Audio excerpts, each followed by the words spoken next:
Welcome back to another episode of the Startup Therapy Podcast. This is Ryan Rutan, joined as always by Wil Schroter, my friend, the founder and CEO of startups.com. Wil, it's no secret at this point to anybody that listens that you and I spend most of our days talking to startup founders about businesses new and old, gone and imagined and yet to be.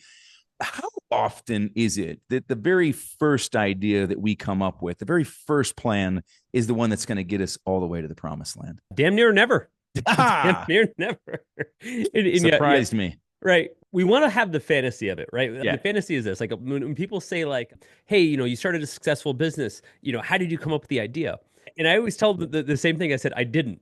Like, oh, do you mean somebody else came up with it? I was like, no, the idea for this business didn't exist. So I came up with a dumb one. Yeah. that got us here. Yep. And I always use that as a way to explain that the businesses we're supposed to build are an evolution of learning about what's supposed to be built. Like, it would sound awesome if it was just like, hey, here's exactly what I'm supposed to build, and I'll just go do that. It reminds me of like if someone was just starting off in their life and you're like, hey, I'm not going to make any mistakes. I'm just going to start with exactly what I'm supposed to do for every decision and execute perfectly. And by the way, you're about 5 years old at that point, right? So you've got all the life experience you'll need. You know everything that's coming. Yeah. It's funny that, but it is sort of par for the course, right? This is most of the conversations we end up having. Founders believe some version of that. Here's what I think the problem is, kind of what we'll unpack today. I think because we get so sold on this idea that the product has to be exactly this way, we prevent ourselves from keeping our minds open saying, does it? Or like, are we actually holding the startup back because we're unwilling to let it evolve? Oh, that's an interesting way of looking at this. Yeah. So to what extent are we, not just that we're not moving it forward as fast as it could be, but that we're actually holding it back? Okay, I like that. Here's a dumb example because it's probably not even true, but I want to point it out. When Uber started, if you recall, way back in the day, Uber started as a way to basically make black cars, right? Like private black cars, like Lincoln Town cars, accessible. It wasn't intended to overturn the taxi industry at the time. It was very hyper specific. It was everyone's private driver. That was the initial tagline. That was the tagline. That's right. Of Uber, right? And so in that initial reckoning, if you were Travis and Garrett from Uber, the founders, and you were thinking to yourself, okay, this is it. We're going to be all about getting all these black cars that are typically unaddressable, meaning like it's very hard to get hard to find, hard to book. Yep. Tons of downtime. And we're going to give you essentially a quasi taxi, but a limo to get where you want to go. And we're like, no, that's the business. It's not another business. Think of what was lost, what would have been lost if they stuck to that model. Dude, I would have walked so many more places in life if Uber hadn't existed as it does now. It would have been awful. There's a million cases, and I bet a lot of the folks listening, they're a case of this right now, where they're saying to themselves, but this model's not working. This model has to work. And it's like, maybe, or maybe the model that's supposed to work, lo and behold, isn't about giving people access to limos. Right. like maybe there's a different version that would be 100 times more valuable if we just let it evolve. And I think we have a hard time letting it evolve because of, this kind of myth of the perfect plan. You know what I mean? Yeah, for sure. And I think that's where it starts. It's like we spend so much time thinking about it that of course we must have thought everything that we need to at this point. Now we're going to start building it. So we've made some plans. And I think you're right. Like part of that challenge is that perfect planning that we've done actually starts to blind us to real feedback. Like, and it's so funny sometimes, man. Like I'll talk to founders, like my getting customers sessions that I do on Mondays and Fridays. We run into this all the time where they're like, and they're just not getting it. And I'm like, okay, what are they getting? What are they taking away from this? What are they telling you? They're telling me this and this and this and this. I'm like, okay, if that's what they're telling you over and over again, are you starting to internalize any of that feedback? Like, or are you just saying, no, they're wrong? Like, because here's the deal. They still have the credit cards that they need to vote with to prove that you're right. And they're consistently voting no. So let's go with maybe there's some validity to that. And it's just tough. And I get it. Like, after you put so much time into it, there's the whole sunk cost fallacy. There's the I don't want my baby to be ugly thing. I've already told everybody this is what I'm building. How could I possibly build anything else? But man, I cannot overstate the necessity of like that early and continuous user validation. Let me give you an example. The most common scenario that I hear, and I'm sure there's folks listening that have been through this, the most common scenario I see is, but I just raised money with this idea. there's nothing more humiliating, okay? And I'm just going to call it because Yep. I've been there, than saying to investors, this is the future, going and proving that this is the future, only to find out it's not the future. In fact, you Right. were way off, and having to go back and say, just kidding. Now this is the future. That's hard to do. It is. It's hard to do, but it's important because what's the alternative? If you've realized that's not the future, you're building towards a future that you already know doesn't exist. At some point, are the investors going to be happy that you go back to them and tell them, I was super wrong and I already have your money, so I'm going to go try to be more right now? Right. Not No, exactly it's the kind super of thing hard. that Yeah. inspires a vote of confidence at a lot of levels. But on the other hand, like that is what gives them a chance at getting a return on their money. So look, they may not be happy to hear it, but they're going to be happier than you just plowing forth into something you know is not going to work. This took me a long time to internalize because early in my career, whenever I was making any kind of decision for the company Yeah. and I was communicating that to my staff and I had to change my mind later, it made me feel weak. It made me feel Yeah. like as a weak leader, which to be Yep. fair, I was like 22, 23, 24. So were you. So that's kind We of what were people work leader. We expected. were weak Right? leaders, right? Like that was just an accurate Like assessment of the situation. I felt, rightfully so, that I had to overcompensate for my Right. clear lack of experience, right? Especially again, back then, different era where like young CEOs didn't exist. And so you were a sideshow at best to begin with. And you were exactly what people expected to fail, like for all the reasons. Okay. It was really hard for me back then to be able to say, hey, that was a mistake. Let's move left instead of right, kind of thing.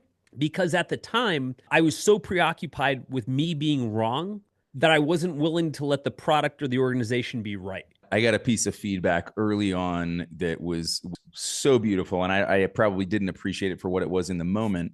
Early. I want to say I don't remember what they were calling him at the time, but early was an uncle of a close friend of mine in university. Early at Salesforce, like really early, like chief revenue officer before that's what they called it, something like that, right? Just somebody came in. I was trying to explain to him. He was debating back with me, and you know he was significantly more experienced and just super smart dude. He's like, look, I'm hearing what you're saying, but at this point, it feels like you're trying harder to be right than to find out what is right. I love that. I love that. All right. And I was like, in the moment, I was like, ooh, that stings. Once the sting wore off, probably years later, I mean, it's something I still hear that at times Yeah. now. When I find myself pushing back against something, I can hear his voice saying, are you trying harder to be right or find out what's actually right? Like, Right. damn it. I think I'm doing it again. What's interesting to me about that is it's all tied back to our ego, Yeah. right? 100%. Like we have this sense back when I was making those moves early in my career and I had to make a change of sorts. My issue, I would say, was like 80% my own ego, like how it Sure. affected me, and Yep. 20% my concern as to how it might have affected the business. I don't know that I could have changed that. I mean, part of that was just my own evolution. I think it is because in the beginning, a pivot feels like a confession of failure, right? To ourselves, to anybody around us. And I think that can't be ignored. I think what you eventually realize after you've gone through enough of them is that it's not a confession of failure. It's a calibration towards what might actually work better. And once you realize that, you become a bit more comfortable. Again, there's still times where like that's uncomfortable, particularly if you've just been out like shouting to the rooftops on LinkedIn or you've raised funds. The articles have been written about it, right? Like you've gotten some publicity, and now you're going, well, shit, that's not exactly what we're going to go do now, but right.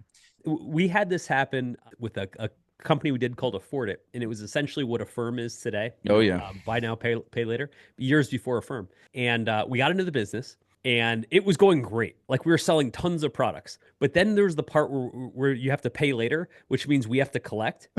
And any kind of credit business isn't a credit or banking business; it's a collections business. yes, the collections business. It's all what it comes down It's to. It's not always a hard to get people to collections take free money to get cool stuff. 100%, right? Yeah. Like any loan is about collection, not disbursement. Anyway, we got into the collections part of it. And all of a sudden, we're on the phone collecting from single moms who were using this to, and this wasn't like a story, this just kept happening, that were using this as a way to like buy an Xbox for their kid for Christmas. I grew up with a single mom. And so like I knew this process really well. And Yeah. the last thing that I wanted to do was collect from single moms. Right? Hey, you're behind on your payments. Oh, what? Oh, really? Yeah. Never mind. Bye. Just kidding, right? And so here's the thing. We had raised a bunch of money from really prominent investors on a very big concept that was working. That's the worst part. that was working. And we had a bunch of term sheets for a Series A at the time. At the time, I'm like, oh shit, how do I get out of this? Like, I don't want to be in this bit. I don't want to do this anymore. I was like, now, to be fair, that decision got made for us because we were headed right into the financial crisis, like 2007 era. Everything dried up overnight, and like we couldn't raise any more money anyway. Wasn't a whole lot of money being tossed at subprime lending at that No, point. there were unless you were the governments of Iceland, Ireland, and Cyprus, who were like, we'd love to buy some D-class repackaged debt. That'd be great. Right. And so anyway, net of it was I wasn't willing to let go, even though I didn't even want to do it. Like that's the worst part. I didn't even want to do that business anymore. But I just raised a bunch of money. I just got into LA at the time, and I was everywhere at all the events and everything talking about this business. I put my entire ego into it, right? My reputation and everything into this business. And overnight, I was like, I just made a giant mistake. And I wasn't willing to let it go because of my ego. Yeah, I think that's it comes down to like if I'm thinking of it from a spectrum perspective now, and it's you got ego on one end, and you've got, I'm going to call it agility on the other. The closer we can get away from, further we can get from ego and get closer to agility, I think we're better off.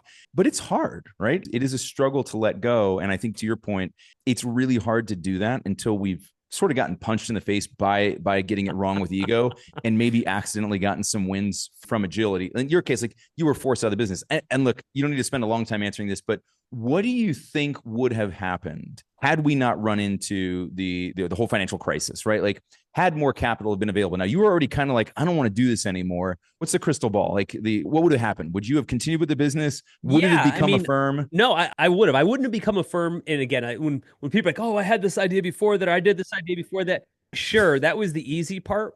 What Max Levchin did, with a firm was 100x what I would have ever done with Afford It. Right. Like, I mean, to be fair, that's like me saying, well, I had a pretty good game. And so I guess I'm Tom Brady. Right. In this equation, he's Tom Brady. I'm some idiot that plays flag football with a bunch of 50-year-olds. Right. Like not the same athlete. So my point is a firm would have been just fine. Who knows what would have happened to us? But I can tell you, and I don't like to admit this. I don't like to admit the fact that I would have pressed forward and did. Not because I thought it was the right thing for me, the market, the world, etc. Yeah. But because my ego was so attached to it, because I had so many people that I had committed to, that I wasn't willing to stop. And it running out of money was kind of the only way that was going to get me out of that. And even then, I spent like 18 months, 24 months nonstop banging my head against the wall to try to like get capital before we eventually gave up. So I didn't go out easy either. Like it was guns blazing. That's the paradox, man, of building product versus building your identity into it. That's a big part of this. At that point where we're so wrapped up in it, it's like we can no longer isolate ourselves from it. Makes it really hard to let go because we're essentially saying, I'm killing off a part of myself in order to kill this thing off. That's a hard decision to get to. Something that's really funny about everything we talk about here is that none of it is new. Everything you're dealing with right now has been done 1,000 times before you, which means the answer already exists, you may just not know it, but that's okay. That's kind of what we're here to do. We talk about this stuff on the show, but we actually solve these problems all day long at groups.startups.com. So if any of this sounds familiar, stop guessing about what to do. Let us just give you the answers to the test and be done with it. Let's stick with this. This goes back to the dream. The dream is, hey, everybody, this was the original idea. This was the original plan. This is the reason you quit your last job and joined to work for equity or whatever. It's the reason investors put money in.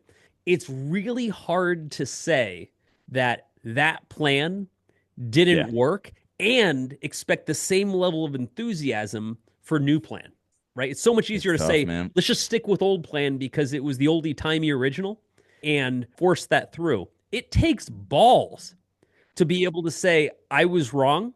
Okay, let's full stop right there. I was wrong, and that's okay.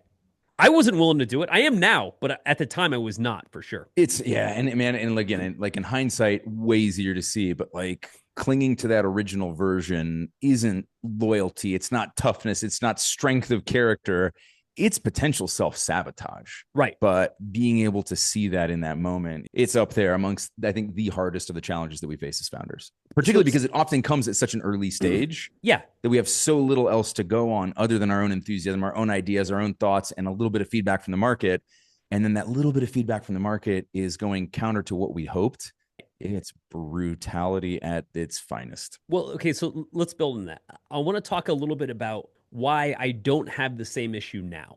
Where was my evolution so that I could get to the point, and hopefully other founders listening can kind of get to that same point.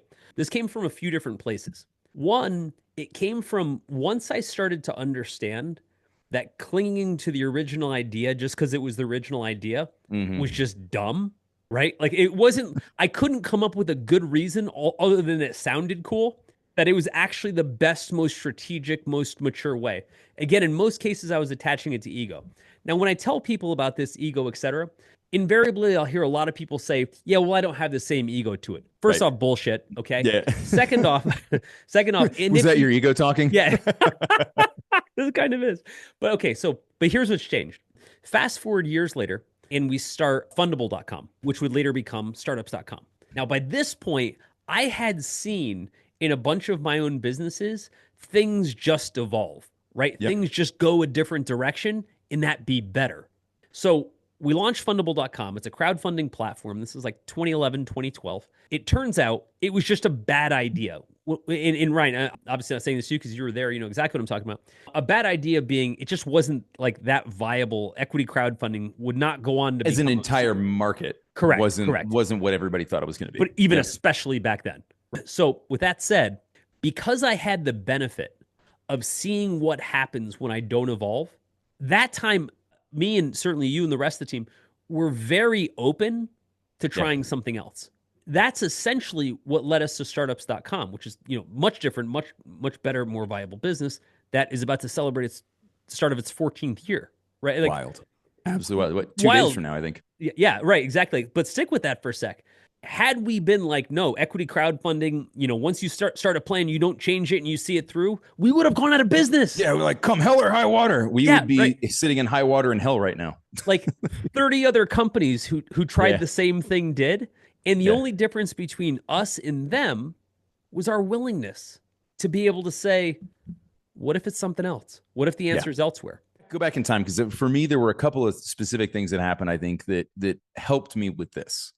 One of them was a few situations started to appear, partially just from experience, partially just from time in the game, where the adaptation became proactive. The evolution was proactive, not reactive. I think part of it was early on, I was being told I was wrong. Whether it was the market, investors, people around me, whatever it was, I was being told you're wrong. And so the evolution was basically somebody else telling me I needed to evolve, or something else telling me I needed to evolve. I think as I grew and as I built more and more, what I started to see was there's actually some signals of this from the market, right? Things like going out and doing customer interviews before you start building shit, really talking to the people that you're building for, making sure that you filter this down to a really like not just ideal client profile, but like early adopter, the people who are really going to go after this thing at an early stage, knowing that we'll move beyond that, but to gather that feedback. And so that the pivot would become sooner. And before I had decided and done so much and become kind of fixed in my thinking, one, but also because it felt proactive, I had gone out and discovered reasons why maybe I needed to evolve, as opposed to being smashed in the face with a sign that says evolve or die. And I'm like, well, then I guess I'm dying. Well, let's talk about that. Let's talk about like what letting it evolve actually looks like. Like what does that mean?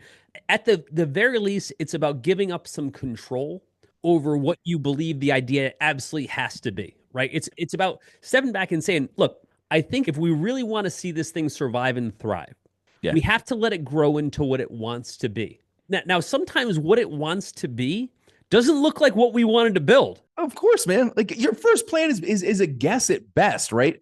Only the market can confirm or deny that guess. Like we can't sit around and think through it and be like, okay, yes, now we're right. Will and I have sat down and we thought it through and now we know we're right. Bullshit. You can't do it. And again, sometimes what it wants to be, a collections business for single moms, is not what you want it to be. Not only not what you wanted it to be, but something you won't even tolerate it being. That's so what I'm saying, right? Okay, I'm done. I'm out. I've seen a lot of cases where people build a product and there's some services to help get the product to go. And after a while, they're like, yeah, it's kind of just a services business that kind of has like a product tchotchke to kind of get it started.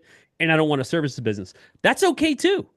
Meaning that if that's not the business you want, if you don't want to collect from payments for Xboxes for single mom, don't do it, right?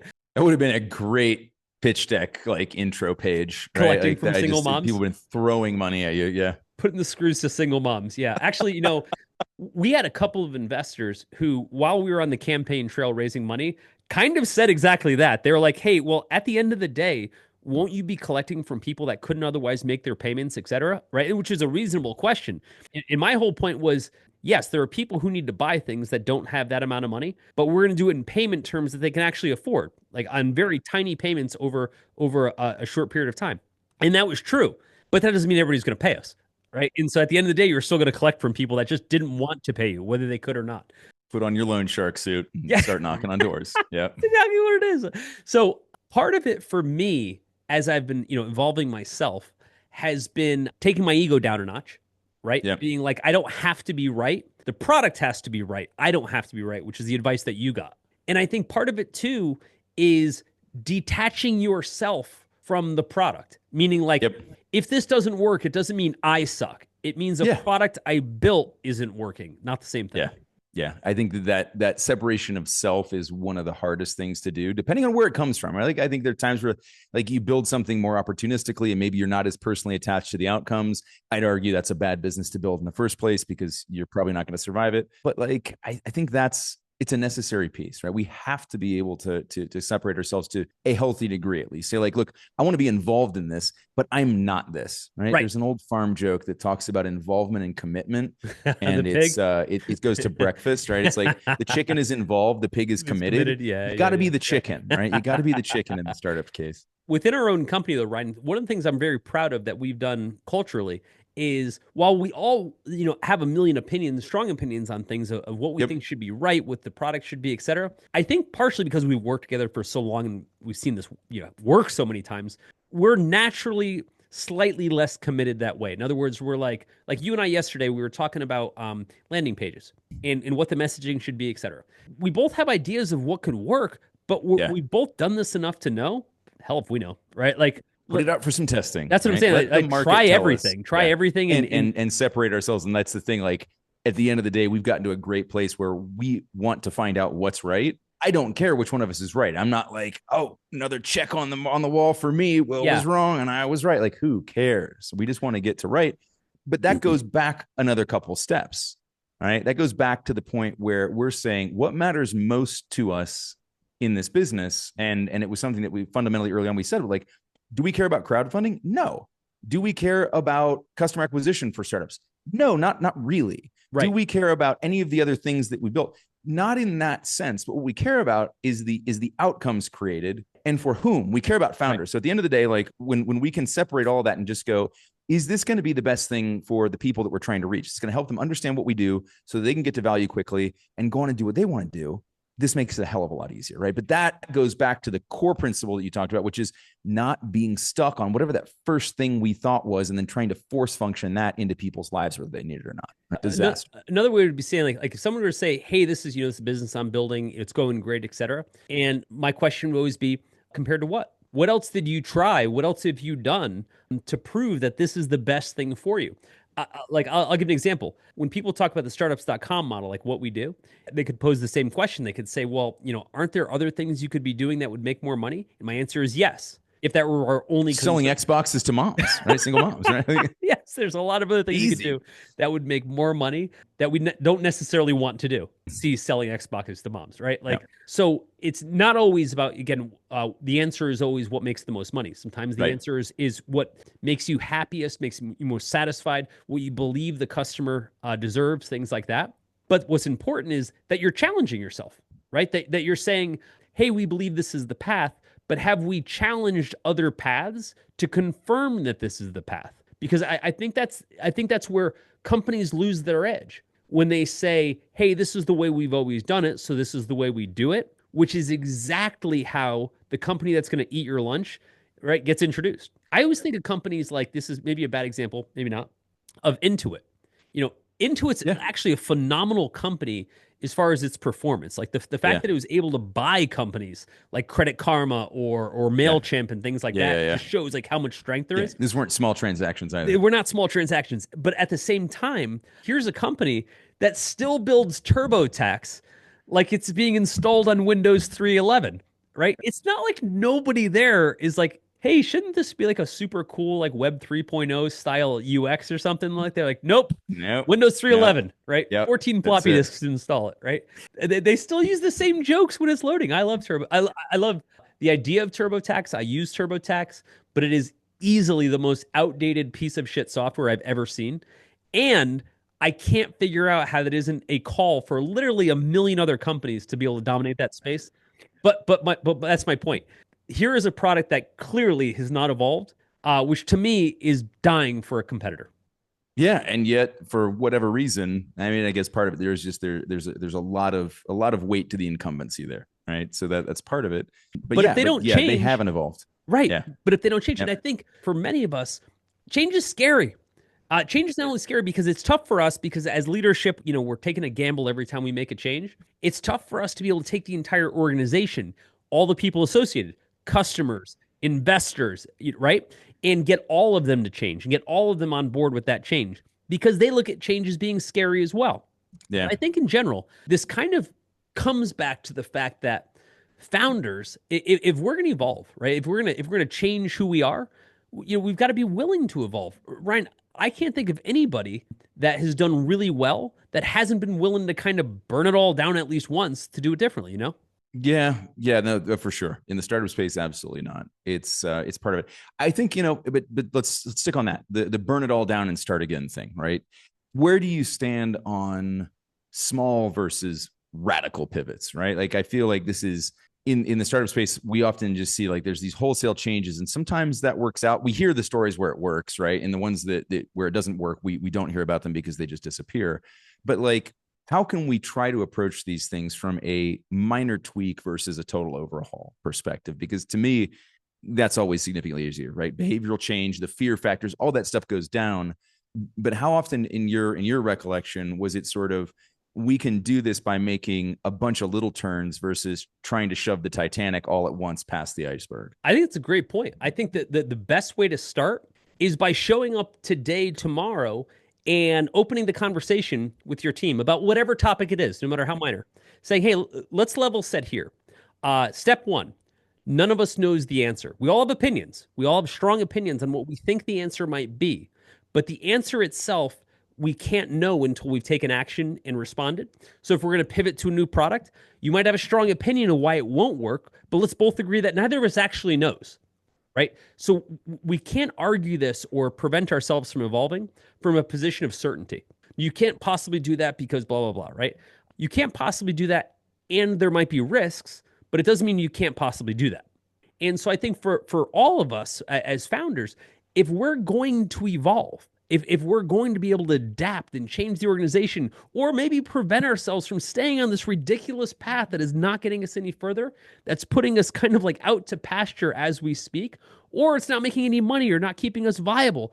If we can't take our ego off the table, if we can't get to the point where we're willing to make a wholesale change for the better of the company, even if it's at the expense of us, then we're never going to adapt, we're never going to evolve, and we deserve that fate. But if we can change that, if we can change that process, if we can change that process in ourselves and be open to making those changes and evolving the way we need to, then our business could be 100x what it is today if we just let it.